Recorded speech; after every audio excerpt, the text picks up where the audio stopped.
walk-up music. I love it. Step by step. We're here to talk about steps. All right, can everybody hear me okay? Awesome. Well, I'm the lucky one that gets to go right after lunch. Hopefully you all are energized and are excited to talk about, fostering efficiency and really driving creativity in a regulated world. I am Lexi Olson, as she mentioned, and I'm going to be talking about steps that can help you set up for success here. So let me get my slides going. Awesome. So I work at Shockwave Medical. It is a Johnson & Johnson med tech company, and I've actually worked with Litho before at a previous account, so I'm a two-time customer. Children's Minnesota, we implemented it there quite a few years ago, and then I came over to Shockwave, and I knew that we needed it there. And so today I'm going to talk about efficiency, regulation in med tech, and how we can still stay creative and have fun. And so I'm going to go into some tactical examples of setting up teams for success, setting up projects for success, how you can reduce that email overload, or I call it email jail, and then setting up teams to best leverage Litho. And I said Litho, you heard that, because our technology at Shockwave is lithotripsy, so we kind of based it off of that. So I'm trying to say Litho. I might mess up here and there, but it's Litho to us. So as I mentioned, Shockwave Medical, part of Johnson & Johnson MedTech. We were just acquired over a year ago. But we aren't boring med tech. We like to have fun. We've got a creative team who loves their puns. So just wanted to kind of give you a little example of that here with meet the newest red hot couple. We're changing over to J&J's Red here in the next 14 months. So we're doing a brand integration, perfect time to really ramp up the usage of Litho.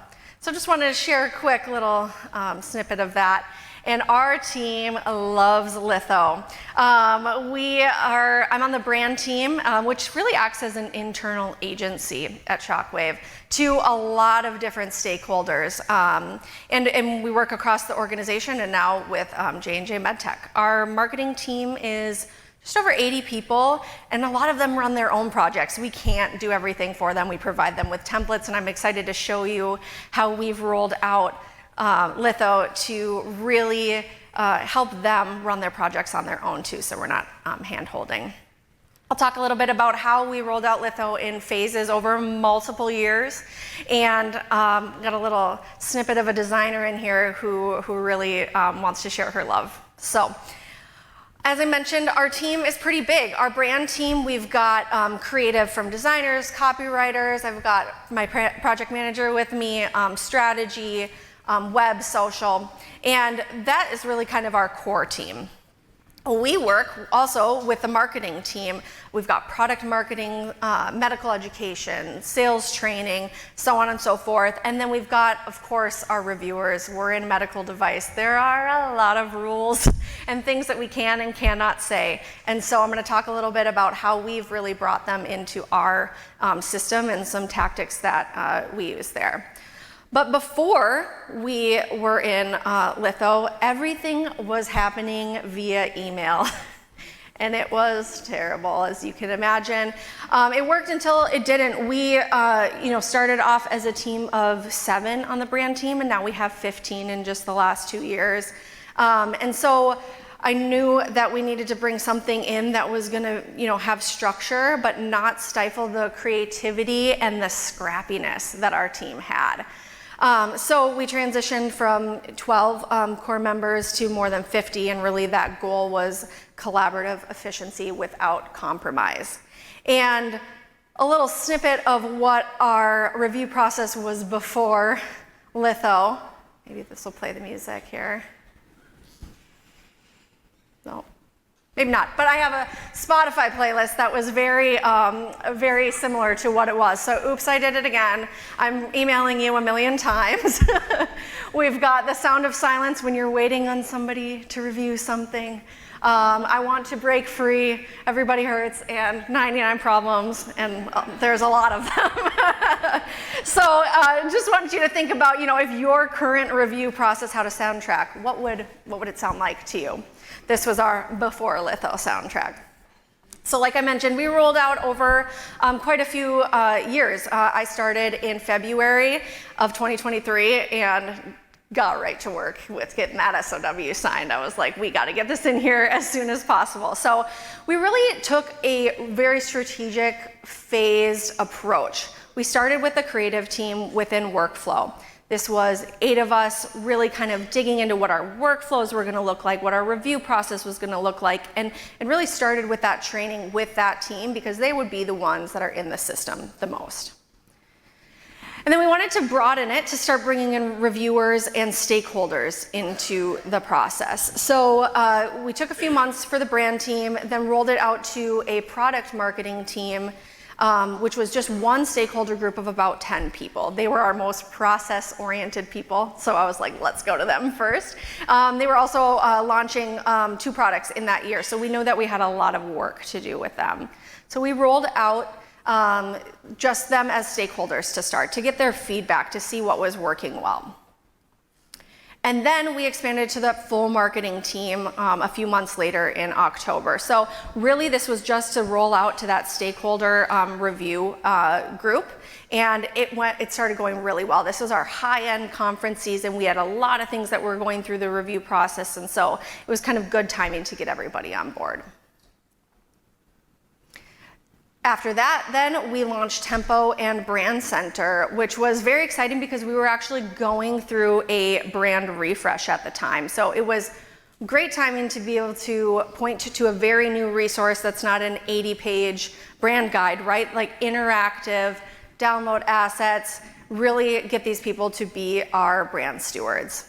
We also rolled out Tempo at the time, which is a really great tool. If you guys don't use it, talk to your people. It's been a really awesome thing that we've used. And then I think the biggest part, and a lot of what I'll talk about today, is this broader expansion.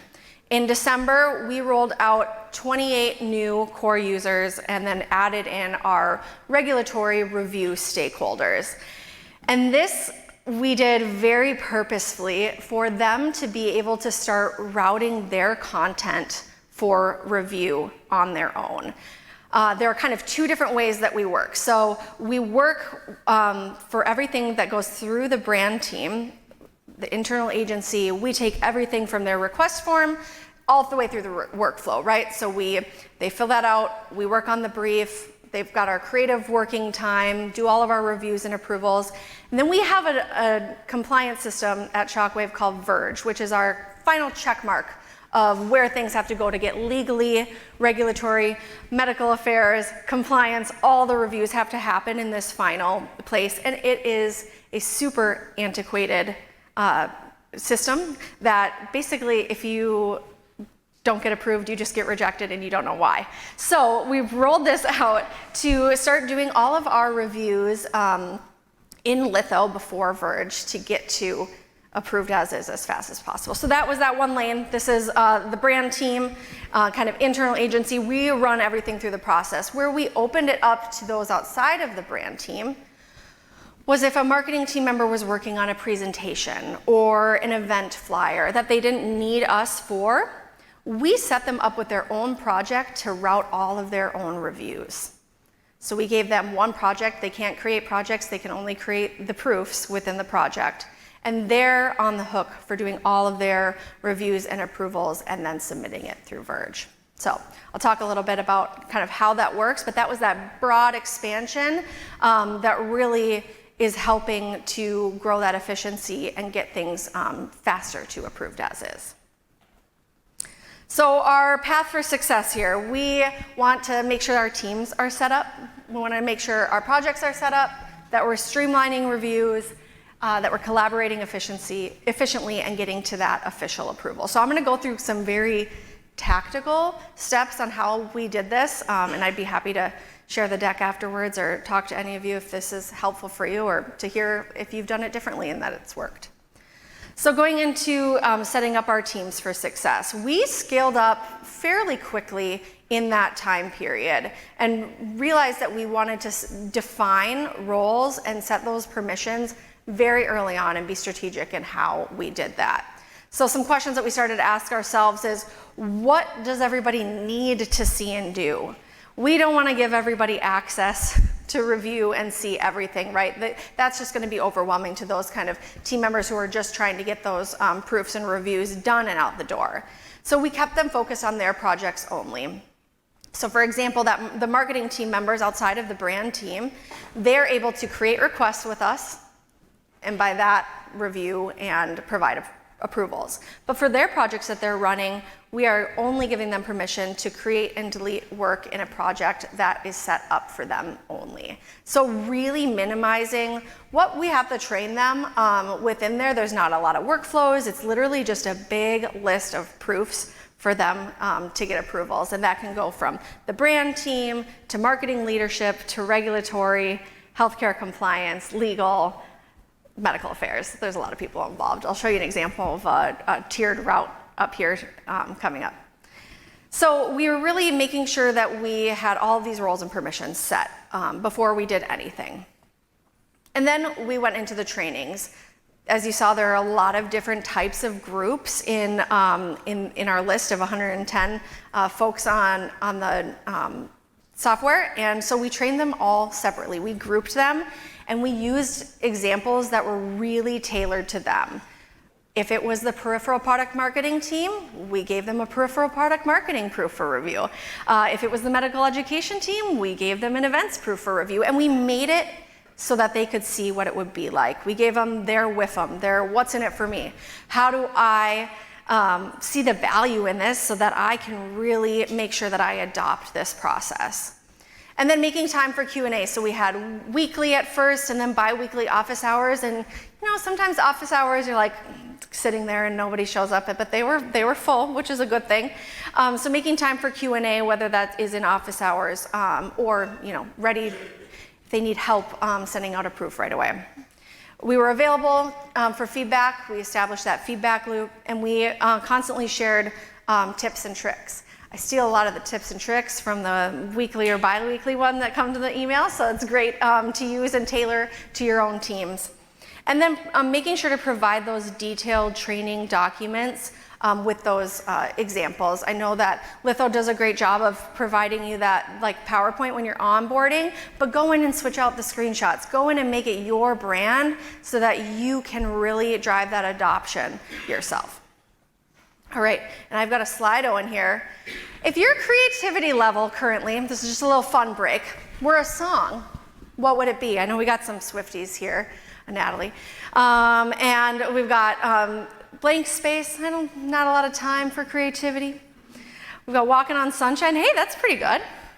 Just a little bit. Unstoppable. Yeah, we could always use more time to be creative, right? So that's kind of what I'm hoping that setting these things up can give your creative team, but also you some more time to be creative. Gotta love some 50 Cent. Then setting up projects for success. So we've set up our teams, and now it's time to set up the projects for success. Using a lot of different templates has been super helpful for us. One of the things that we need to make sure that we do is provide all of the information up front to our regulatory and compliance partners. And so we created this template within a proof that you can see has all the things that we would need in order to get this through the final proofing system. So description, geography, audience, distribution, whatever you need to add in there. I found that this is super helpful so that reviewers always know what they're reviewing. If you give people, some people will write a sentence, some people will write a paragraph. I find it's just helpful to have a framework. So this is what we use in our proof reviews, and then all we have to do is copy and paste that and put that into our final approval system so that they know what they're looking at. So that is for proofs. And then for routes, we use a lot of different types of routes. We use a lot of templates. We set up templates for campaigns. We set up templates for projects that are just gonna have three different proofs. It's super helpful to not have to recreate it. But I would also say don't be afraid of custom routes. You don't want to get so automated that you're not really thinking of who needs to see this and at what point. We've tailored these for different projects, for different product teams, for different geographies. We are a global company. We work, US, Australia, UK, all over the place, and we have different reviewers for each. I also think it's super important to have the discussions about routes with the reviewers. Hey, you're gonna see this. The requesters, hey, you know who it's gonna go to after you, because if you're just sending it through, sometimes you don't always have visibility into that. And so this is an example of one where we've got 3 different tiers, and we use on that final tier, this 1 of 2 essential. I don't know if a lot of you use it, but it's really great for a group of regulatory reviewers. You can say, hey, only one of you needs to go in and review this. It will then notify the other person that somebody already took care of it for them. So there can be a large team ready to provide feedback as soon as possible. And then one other thing that I really love is being proactive and being really smart when you're setting up your proofs, not just chucking something in the attachment and sending it off, right? Add comments before you submit them. Mark up things if you have specific call-outs that you want, so that people aren't coming back to you via email or in a comment. Be really proactive in the beginning. And sometimes people don't see the instructions right away. I don't know about you, but anytime a pop-up comes up, I'm just like, nope. So if there are specific instructions within a proof, I find it super helpful to just add that into a comment to make sure that they're seeing what they need to see. And I love the markup tool, so you can point at things. I'll give an example of that here in the next slide. For a lot of clinical data and things like that, we have to tie back to a citation, right? And so making it super easy to find within the proof before you send it out helps those proofs go so much faster. So linking to that background document directly in the proof and tying that in there has been really helpful in getting things approved a lot quicker. And then also this interactive feature for any links. We do a lot of e-newsletters and things like that, and regulatory needs to know where we're driving people to, right? And so we've really brought this interactive feature in and trained our teams on how to use that so that they know where everything is going. And I always like to say, what's the easiest path to approved as is? I like to play a little music in the background here, some smooth. How do we make it more smooth, right? Identifying roles and responsibilities early. One thing we found super successful is if we're working on a campaign, we assign a team lead up front for that campaign or that large project. So we're coming out with a product launch. Our product team lead is our liaison across the marketing group. They're the ones that sign off on the brief. They are the ones that share those updates with leaders and get approval with them. They are like our quarterback, helping us drive this to the end for any kind of product-related questions. And they will gather and consolidate feedback before it goes into litho. So we're not sending it to 6 people at a time and then they're having fights about what's right and what's not. We really put the ownership on that team lead to be that liaison with their leaders or their product partners or R&D, and that's been super helpful.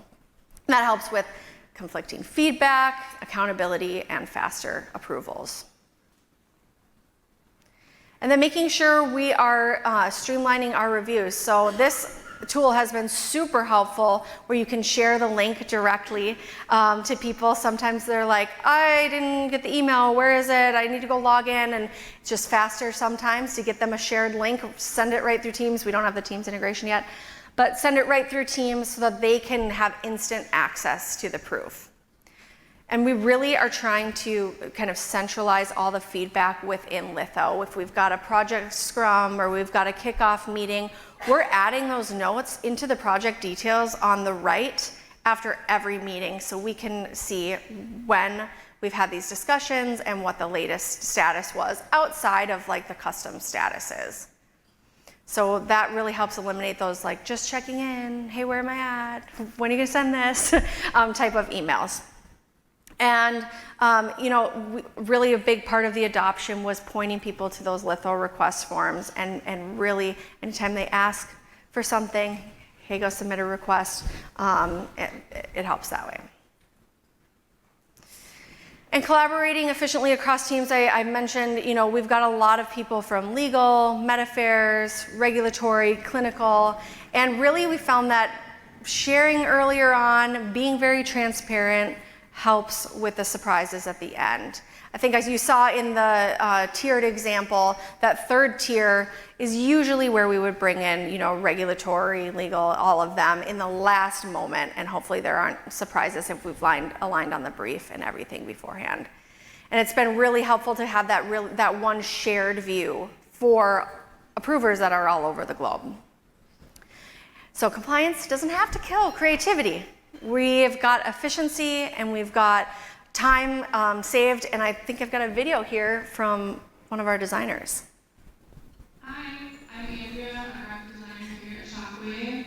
One of the best parts of our creative process is using litho. It allows me to focus on what I'm here for, which is graphic design, and stay out of the admin meetings.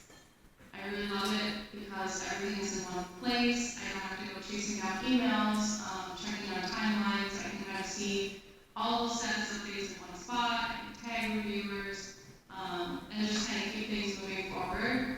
And at the end of the day, it gives me back a lot of headspace to be more creative, and also just time to do my job and make my job a lot easier and a lot more fun. Thank you. One of the things we like to do at Shockwave, and I've got a link to it at the end, is we've got this Spotify playlist that's super fun, and our team all aligns to that. So giving time back to just do have fun at work. It's not always about the output, right? So all of these, steps for success have really led to a lot quicker approvals. Like I mentioned, we do all of the approvals within Litho ahead of time, and now all we have to do is upload to Verge, and it gets approved very fast. So we've got fewer surprises, faster sign-off, less rejections, which is great. And I pulled some insights from our dashboard here. I think we've gotten really good, this is just from the past 6 months, about the number of versions that we have, because we're providing a lot of that information up front. And because we're being really proactive on how we're setting up our proofs, how we're setting our projects, and how we're setting up our teams. So as you think about your workflow, does it have a rhythm? Does it support your team's creativity and not stifle it? If your current process, or hopefully after these work sessions, if it had a new playlist, what would that sound like? If it's not giving you energy, maybe it's time to change the track. And I think, no music, okay. And then, efficiency doesn't have to equal compromise. I found that following these steps and those kind of tactical moments has really helped to not kill our creativity, to not let compliance take over, and to let Litho be your creative operations superpower. That's what I got.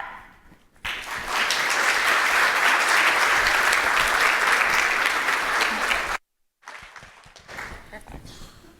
That was amazing. Litho, litho, potato, potato. I really tried. I love it. It's so good. We accept it all. So some really great questions have already started to come in. Love those of you who started putting them in as early as the very start. And so we're going to start with an acquisition question. Sure. Once you were acquired by J&J, did you need to get buy-in from their tech leadership on this solution to keep using it, or grow it to scale for others? How'd you do it? It's a good question. Yeah, they really came and evaluated everything that we were using, from Adobe, which is funny, all the way to Litho, and we were able to kind of sell it in for at least the next 2 years. But even as we're working through this brand integration, they're excited about how we use it too. They're excited to see how we use Tempo, but they don't use anything like that. And so we've been very fortunate that they haven't squashed us on anything. Love that. I will answer the next one, and then if you want to add Yeah. any color commentary. Somebody wrote in to hear more about how Litho can be integrated with MS Teams. Can review notifications be sent that way rather than email? And the answer is absolutely yes. And if you want to learn more, go see the Litho Pro Bar, because they are there waiting for you. The tricky part about MS Teams that we have found with our customers is that you need to become best friends with your IT team. And then they will show you the way, and we'll all be friends together, and your team will get the notification. So I don't know if you guys have successfully navigated that, or... We have not yet. We Okay. just switched over to the J&J instance of Teams and Outlook and all of that, so it's next on our list for sure. Yes, all of those fun acquisition Yes. secrets. But we'll be ready when you are. Perfect. Okay. Did you have any pushback from stakeholders who are first-time users of Litho? And if so, how did you handle that? That's a good question. We're fortunate that we work in a very creative group, and everybody is really open to change and wanted to do better. I think everybody was sick of the email jail and wanted another option where they could see all of their reviews in one place. So fortunately, we didn't have a lot of pushback, but it was a learning curve for them, especially getting out of email and learning a completely new system. Yeah, that's great. I mean, it sounds like you had a lot of buy-in just Yeah. from the get-go. People understood the problem. I think sometimes not everyone experiences that, so it sounds like it's like an ideal world that Yeah. you're living in. Yeah. But after the trainings happened, how quickly did people start to actually use those request forms? Actually, pretty quickly, because we told them we were going to make them. We're like, hey, so we did the training, and anything new after this needs to come through. And does anybody have a request that they want to do in the training? Like, can we do it together? Can we use your example in the training itself? And I think that we have a lot of different request forms, and they're pretty easy to use, so that helps. That's great. And I think also, I'm sure you've also navigated people sending the email, maybe the rogue email or the rogue Teams message, and then what do you say when they try to request something outside of the process? We have them go fill out a form, but we give them the link right away and like provide that to them so that they can put it in there. You know, if it's an urgent request, sometimes we do it, but then have them go after the fact and put the request in just to kind of get that practice. I love going. that. And then also, if you guys are not familiar with the direct link feature for request forms, that's another great thing that Yep. you should all be using. And if you don't know how, go see the Litho Pro Bar, because they will teach you the way. Okay, I think we have room for maybe one more question. And the top two are tied. So I'm going to go back to, how do you manage urgent work with regulatory and legal requirements and maintain a tight process? They are big champions of ours, and they won't review things outside of Litho. And so we still send it through, but we do a few things. We will put urgent in the proof name so that they see that in their email. We can then also use that review link feature that I shared with you earlier, where you can just clip to the review and send it to them right away. And those two things have helped a lot. That's amazing. I think seeing the buy-in from compliance teams, from legal teams, teams that have figured out how to get them all in on that process and not go around that, because you have that audit trail, you have the system of record, you have a really easy way for them to understand what's being approved. And so that's just the most successful thing we've seen. And I think you guys have really hit it out of the park with the practices you put in place. Yeah, I think a big thing is they want a one-stop shop, right? They don't want to have to do email and Litho so that they don't know, what their review list looks like. Even providing them an example of like a report that shows them all of their outstanding reviews has been super helpful too, so that they can just have that one-stop shop. Amazing. Well, give it up for Lexi. Thank you so much. Thank you. Thank you.